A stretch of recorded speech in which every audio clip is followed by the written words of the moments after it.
Pernahkah kita memperhatikan masjid yang dibangun pada saat ini?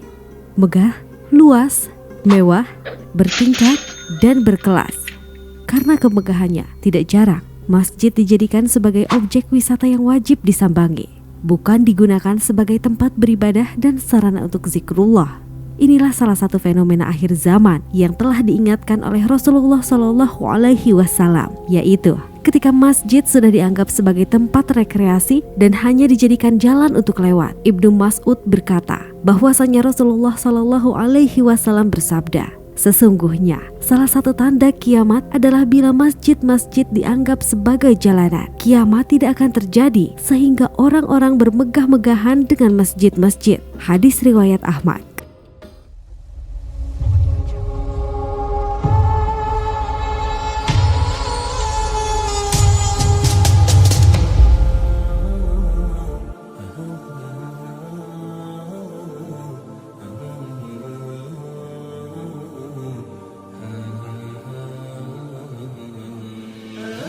Ketika masjid telah dihias sedemikian rupa hingga membuat setiap mata yang memandangnya terkagum-kagum, maka secara perlahan peran dan fungsi masjid telah bergeser menjadi semacam tempat hiburan dan rekreasi. Sesungguhnya Allah Subhanahu wa Ta'ala menjadikan masjid sebagai tempat untuk beribadah atau sholat dan berzikir kepadanya, sehingga orang-orang yang mendatanginya adalah mereka yang memiliki kerinduan kepada Allah Subhanahu wa Ta'ala dan melampiaskan kerinduannya dalam bentuk sujud dan ruku. Hanya orang-orang yang beriman kepada Allah dan Rasul-Nya yang berhak untuk memakmurkan masjid dengan sholat dan zikir. Selain mereka tentu enggan untuk melakukannya. Maka menjadi sangat wajar jika kedatangan orang-orang yang hanya ingin sekedar melihat-lihat kemegahan masjid jauh dari sifat mulia dan tidak akan mampu memakmurkan masjid. Kedatangan para pelancong masjid layaknya para artis yang berkunjung ke sebuah tempat hiburan. Kekaguman mereka bukan ditujukan kepada Allah yang telah memberikan berjuta-juta kenikmatan kepada mereka,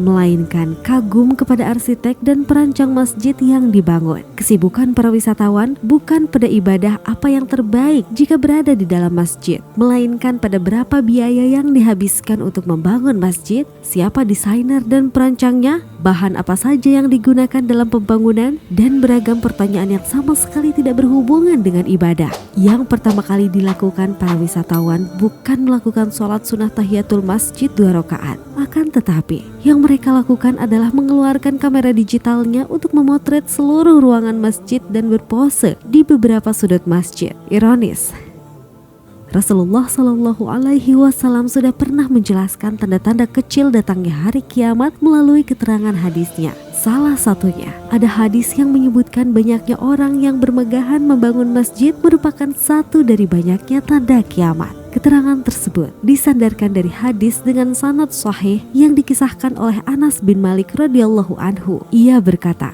bahwa Rasulullah SAW pernah menyebutkan salah satu tanda datangnya hari kiamat sebagai berikut, yang artinya tidak akan terjadi hari kiamat sampai manusia bermegah-megahan dengan masjid-masjidnya. Hadis riwayat Ibnu Majah. Menurut kitab Jami'ul Usul karangan Ibnu Asir, ukuran bermegahan tersebut dimaksudkan seperti membangun masjid dengan memberi berbagai lukisan, ukiran, atau hiasan di dalamnya. Sementara makna memperindah masjid itu ditafsirkan dengan melapisi dinding-dindingnya dengan emas. Keadaan tersebut juga disamakan seperti orang-orang Yahudi dan Nasrani yang memperindah rumah ibadah mereka, sebagaimana termaktub dalam hadis berikut. Kelak kalian benar-benar akan memperindah masjid sebagaimana orang Yahudi dan Nasrani memperindah rumah ibadah mereka. Hadis riwayat Bukhari.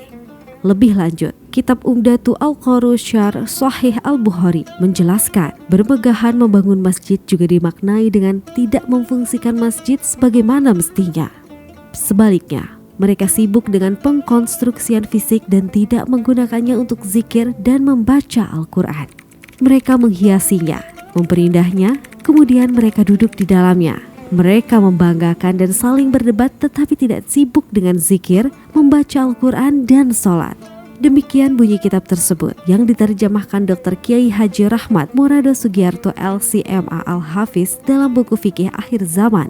Di samping itu, dikutip dari buku Sholatul Mu'min karangan Dr. Said bin Ali bin Waf Al-Qahtani, Rasulullah Shallallahu Alaihi Wasallam sebetulnya sudah melarang Muslim untuk mempermegah dan memperindah bangunan masjid. Sebaliknya, beberapa hadis memerintahkan agar Muslim senantiasa berlaku sederhana dalam membangunnya. Rasulullah Shallallahu Alaihi Wasallam pernah bersabda dalam salah satu hadis yang diceritakan dari Ibnu Abbas radhiyallahu anhu dan disahihkan Albani dalam Sahih Sunan Abi Daud, yang artinya, "Aku tidak diperintah untuk mempermegah bangunan masjid." Hadis riwayat Abu Daud.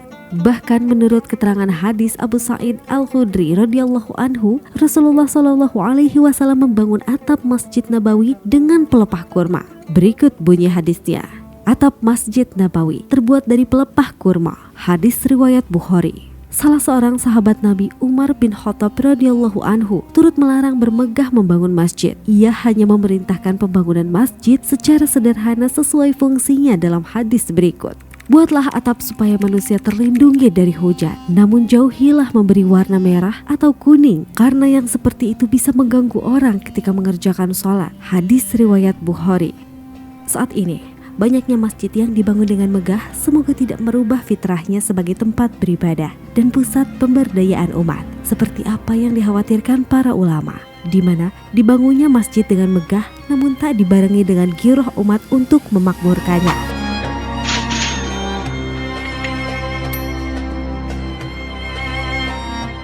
Semoga kita senantiasa menjadi bagian dari umat Rasulullah yang selalu berkontribusi dalam memakmurkan masjid. Wallahu a'lam bishawab.